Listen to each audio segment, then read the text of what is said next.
Your kids can skip this year. Mother's Day is only for the well-behaved ones, Mom said on the phone. My 8-year-old daughter's little hands froze around her juice cup. Her lip trembled. She whispered, barely breathing, Grandma doesn't love me? My name is Ariana Holt, I'm 32. And right in that second, one sentence shaped my entire next decision. If you punish my child to hurt me, I don't negotiate. I end access. I typed back a short reply. Understood. I'll cancel my card for the event. Mom left it on read and immediately forwarded my text to the family group chat like a trophy. Within 5 minutes, I saw her live Instagram story. My sister, my cousins, champagne glasses clinking, plates full of lobster pasta. Everyone laughing, captioned, Mother's Day with a real family, kiss mark. They thought humiliation would make me fold. It didn't. It activated every quiet promise I made to myself when I realized they only loved me when my money was convenient. I turned off the lights in my kitchen, held my daughter close, and whispered, You don't ever need to earn love. If they don't treat you like treasure, they lose access to you. Then I opened my banking app. I removed every linked card, killed every auto payment tied to family addresses, canceled every restaurant tab I pre-approved, froze the reimbursement line they used like water. $0 available to every single one of them. While I did this, group chat selfies kept coming in. Steaks, dessert platters, expensive wine, all on my account, all charged to the card they just assumed would process automatically because it always had. They had no idea. Within 14 minutes, the notification started. Decline, decline, decline. But the first phone call I answered wasn't from Mom. It was from the restaurant manager, and his voice already sounded tense. The restaurant manager's voice was tight, polite, but you could hear the panic under it. Ms. Holt, I'm very sorry to bother you, but your family's card is declining repeatedly. They're telling us you're on your way here with another card. I stepped outside onto the balcony, warm evening air brushing my shoulders. No, I'm not coming. And they're not authorized users anymore, I said evenly. There was a pause. You could hear the noise of plates, chairs, voices behind him. So, who is responsible for this bill then? My mother, I answered. The one who said my daughter isn't well-behaved enough to attend. Silence. Then he quietly exhaled, like he immediately understood the full picture. I'll speak to them, he said, voice steady now. Thank you for the clarification. When the call ended, seconds later, the group chat erupted. First my sister. What did you do? Then Mom. Call me now. This isn't funny. Then my cousin. We just ordered dessert. What is happening? Do you know what shocked them most? Not the embarrassment. Not the bill. Not the declined payments on the table in front of everyone. It was the realization that for the first time ever, I didn't rush to save them. I didn't jump. I didn't apologize. And I didn't bend. My daughter sat curled on the couch watching Disney, her head on my lap, tracing circles on my arm. Mommy, are they mad? She whispered. They're mad because they didn't expect consequences, I said softly. Are we in trouble? I kissed her forehead. No. We're protected. Outside. The night was quiet. Inside the restaurant, phones were being waved around, voices raised, chairs scraping, cards failing. And for the first time in years, they couldn't hide from the bill. Mom finally called, actually called, not voice notes, not yelling texts. Her voice was shaky, like she'd run out of arrogance. Ariana, sweetheart, your card must have some issue. Can you just fix it so we can finish dinner? I leaned back against the pillows, keeping my voice calm, controlled. There is no issue. I removed you all today. She didn't answer for a beat. Then the switch flipped, the same old voice, the same entitlement. You're doing this? On Mother's Day? In front of everyone? You're humiliating us. No, I replied. You did that when you told my daughter she wasn't worthy of you. Silence. Then I heard chairs drag. People whispering. Someone asking the waiter to try again. Mom hissed into the phone. You better fix this before the entire restaurant sees us being escorted out. There's nothing to fix, I said. Her breathing got sharper. You think you're powerful because you have money? No, I said quietly. I'm powerful because I finally removed access. She tried one more tactic, fake crying, the one she used when I was 10, and she wanted me to fold. But this time, beneath the shaking and sniffing, there was something else. Fear. Because she finally realized they were no longer inside the vault. She was outside, with everyone else. I ended the call, not angry, just done. My daughter looked up from her coloring book. Is Grandma still mad? She's learning, I whispered. At that exact second, my phone lit up again. It wasn't Mom. It was the restaurant manager. And he only said one sentence. They're refusing to leave. We need your authorization for the next step. I closed my eyes and exhaled. I walked into the restaurant lobby 15 minutes later, not because I rushed, but because I took my time. Mom saw me and immediately stood up from the corner table, mascara streaked down her cheeks, napkin still in her fist. My sister crossed her arms like she was the victim here. The waiter, a young guy who looked like he wanted to be anywhere else, exhaled in pure relief when he saw me. They weren't even sitting anymore, they were surrounded. Tables staring. Phones recording. Guests whispering. This was not the glamorous Mother's Day event they pictured. Mom grabbed my wrist the second I got close enough. Ariana, stop this right now and unfreeze the card. We are humiliated. You humiliated yourselves when you told my daughter she wasn't invited, I said calmly. You must forgive, she snapped, voice shaking. Family always forgives. My daughter's voice replayed in my head, that tiny sob. Why don't they want me, Mom? I turned to the manager. You can run the charge through my account, I said. But not theirs. And only for the food already served. Not the champagne. Not the extra desserts. Just the basics. The manager nodded. I looked back at my mother. You don't get to keep privileges after you throw away people. Mom's chin trembled. My sister inhaled like she was about to attack again.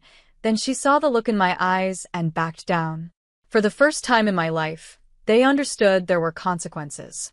Real ones. The manager processed the payment, I signed, and I walked out. Mom followed me into the entrance hallway, clutching her purse, voice thin as paper. Ariana, you're not serious about what you said earlier, right? I turned to face her. I haven't even started yet.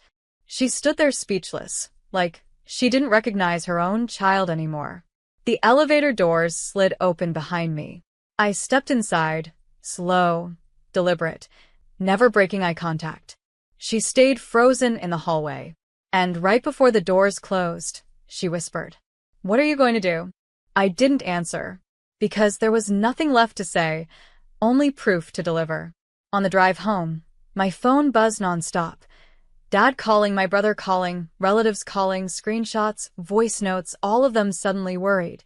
All of them suddenly trying to understand my state of mind. Funny how people only want clarity when their comfort gets threatened.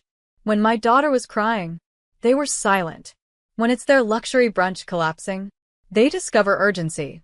The moment I parked, I walked into our living room. My daughter was coloring on the carpet, earbuds in, still wearing that little purple hoodie she wore this morning. She looked up, eyes big, waiting for my expression to tell her if she should be scared. I kneeled. I didn't let them talk down to us today. Her shoulders dropped. Relief. Like she'd been holding her breath too. Then I opened my laptop. Because people think consequences are just emotional. They don't realize consequences can be structural. Inside my bank dashboard, I opened the Authorized Users tab. Mom. Brother. Dad. 3 names. 3 people who treated me like an ATM dressed in skin. Remove access. Confirm. A window popped up. Processing. Completed. They wanted to play hierarchy? Fine.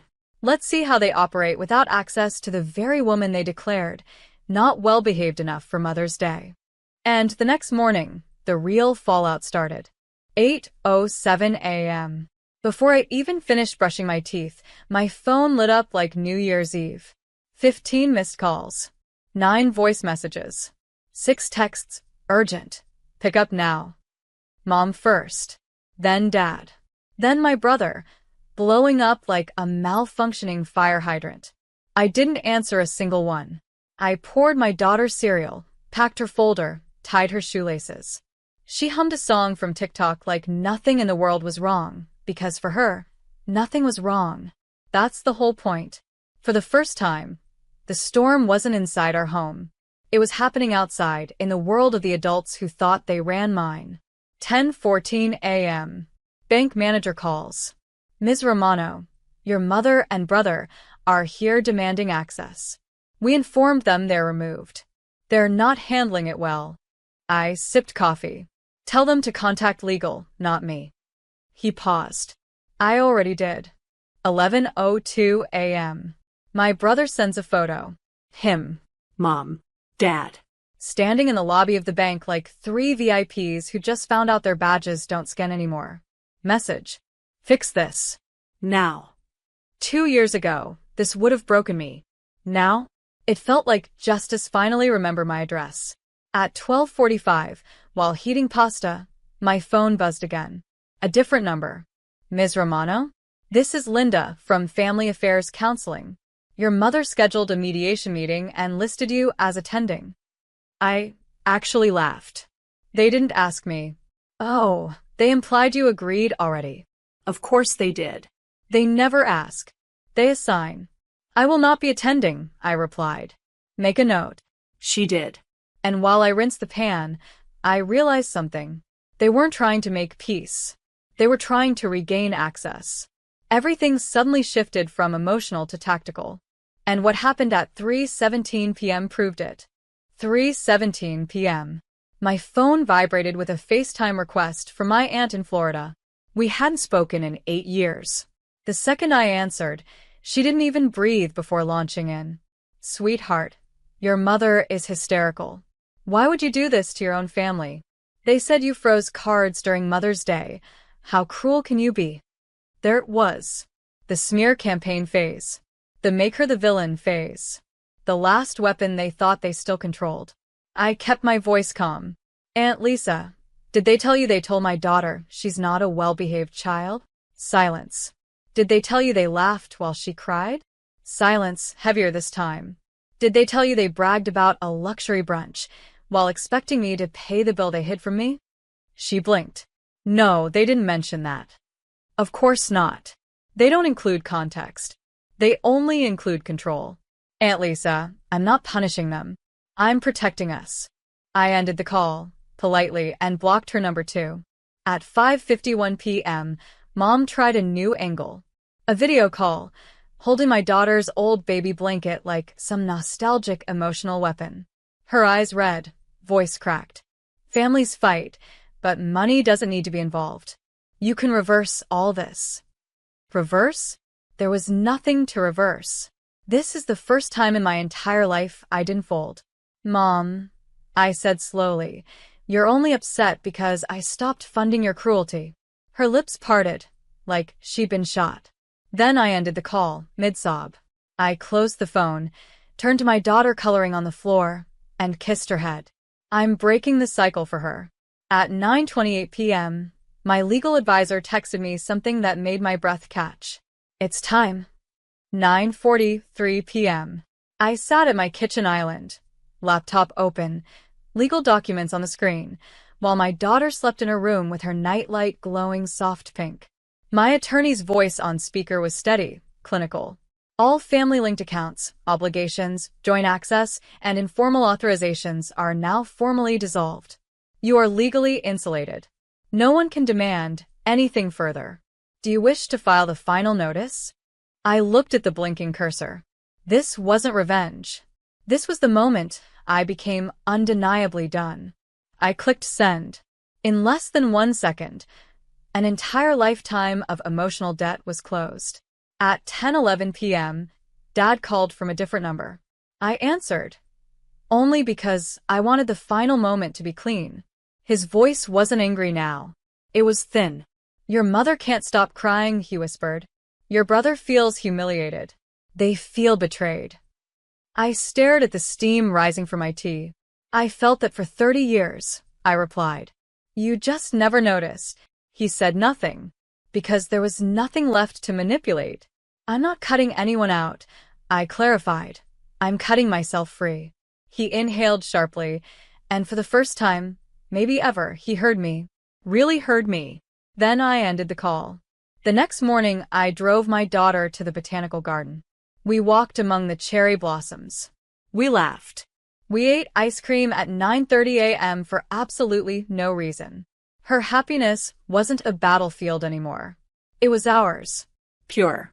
Untouched. Unbargained. And as she hugged my arm and pointed at a butterfly struggling to escape its cocoon, I felt it in my chest. We broke the pattern. My family lost their supply, but I gained something they never had or understood. A life built on self-respect, not fear. I'm choosing a future where my daughter grows up knowing she never has to beg anyone to see her value. The legacy of humiliation ended here, with me, quietly, firmly, permanently.